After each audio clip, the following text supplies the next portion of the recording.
Hello architects and developers, and welcome to another video on building production ready serverless Rust applications. In this video today, I want to talk to you about application configuration.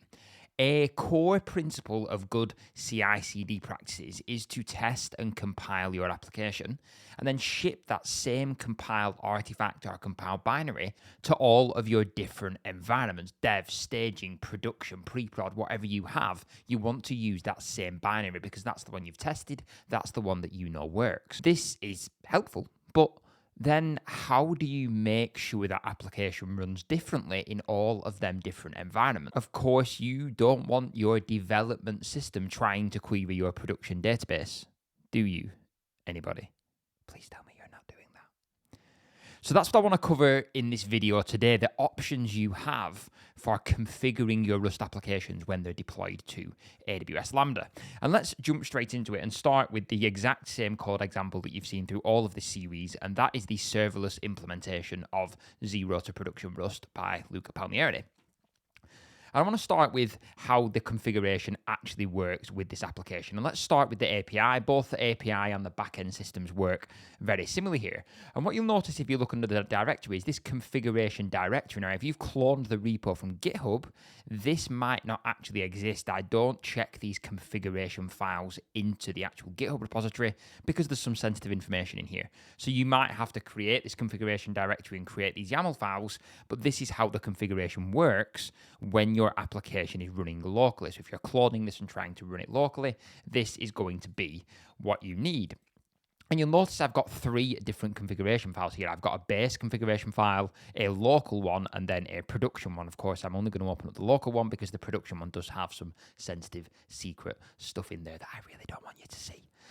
And you'll notice this is just a YAML file. I've just got some configuration. I've got the base URL for my application, the name of the databases, S3 buckets, telemetry information, API keys.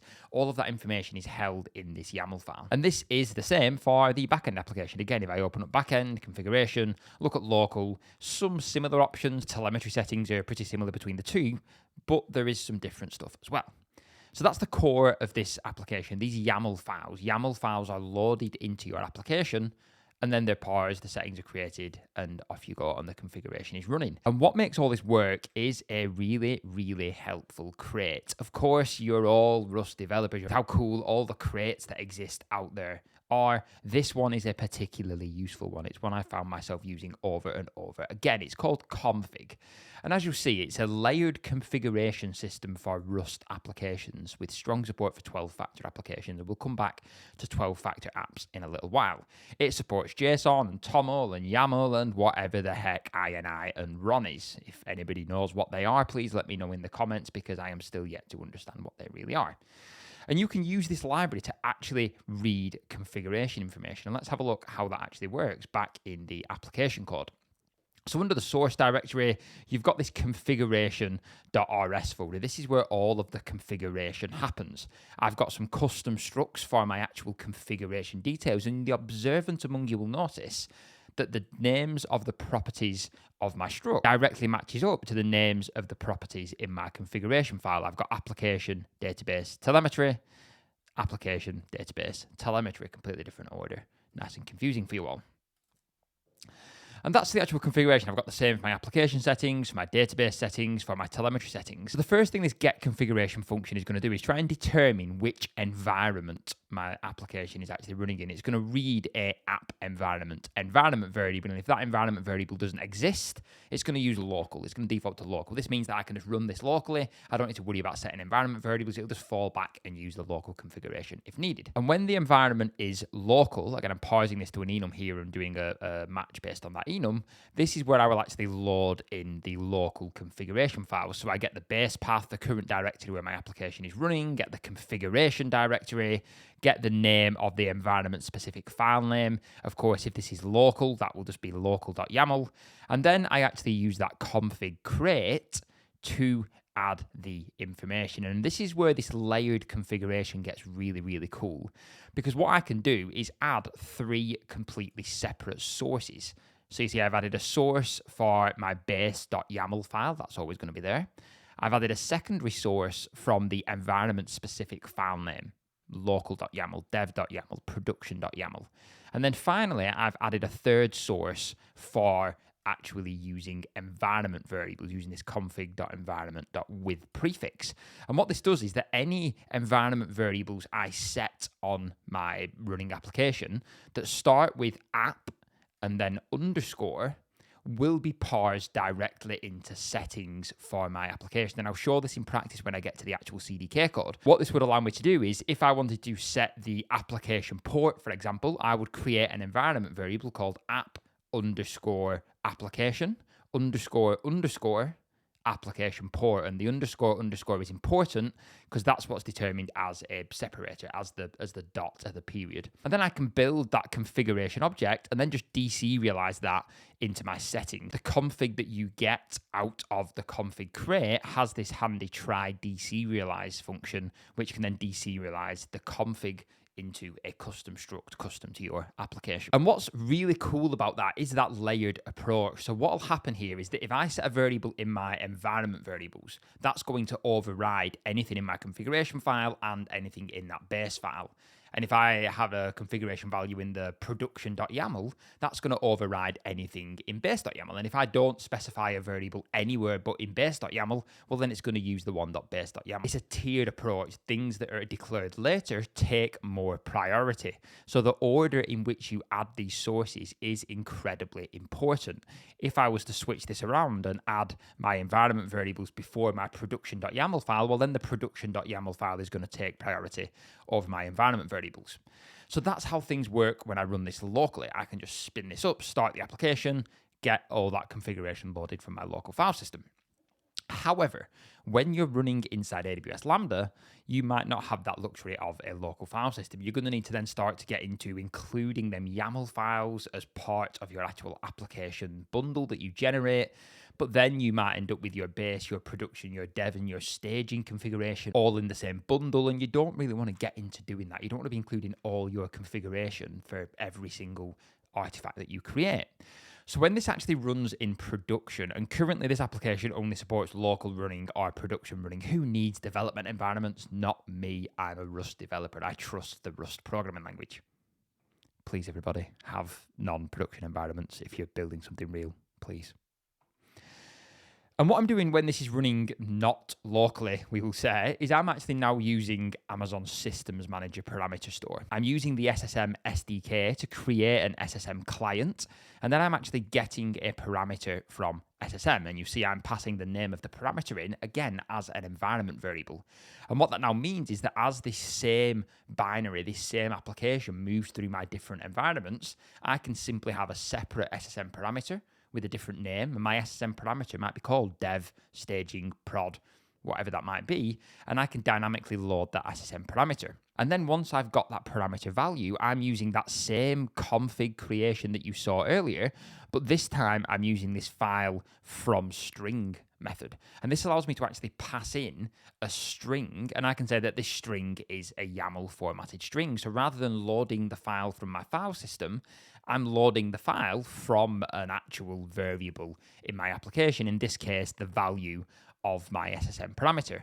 And then as well as using the code from SSM, I'm also adding my environment variable overrides as well. That way I can still override things as environment variables if I need to.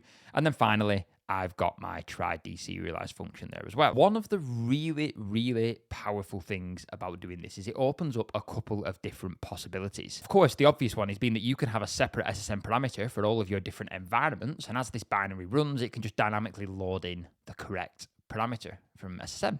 Great. You've now got the ability to have different configuration in all of your different environments.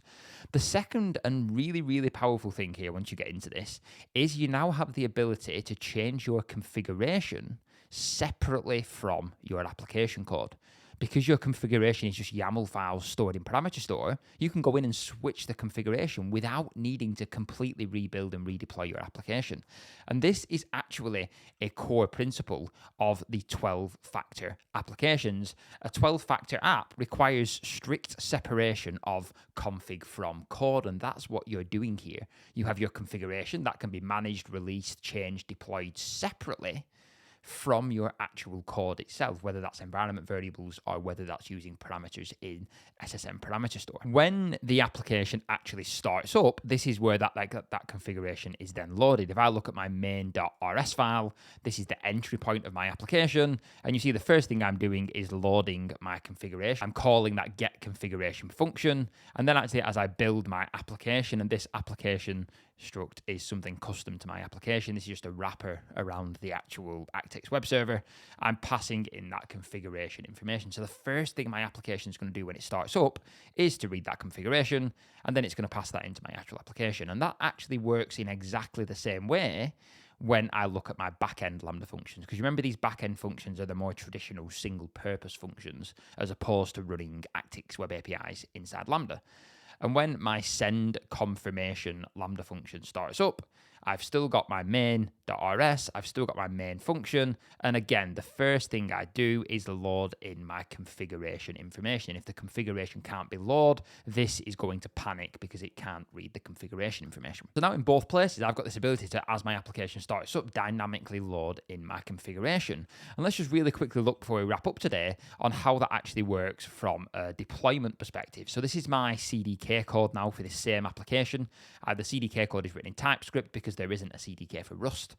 And you'll notice in this actual CDK code, the first thing I'm doing is creating my SSM parameter. And I'm doing that from the YAML file on my local file system. Now, I know I've just said this approach allows you to separate configuration from code. For simplicity, when I'm deploying this, I am deploying both configuration and code together. So in this scenario, if I wanted to change my configuration, I would then have to go in and actually redeploy my entire application.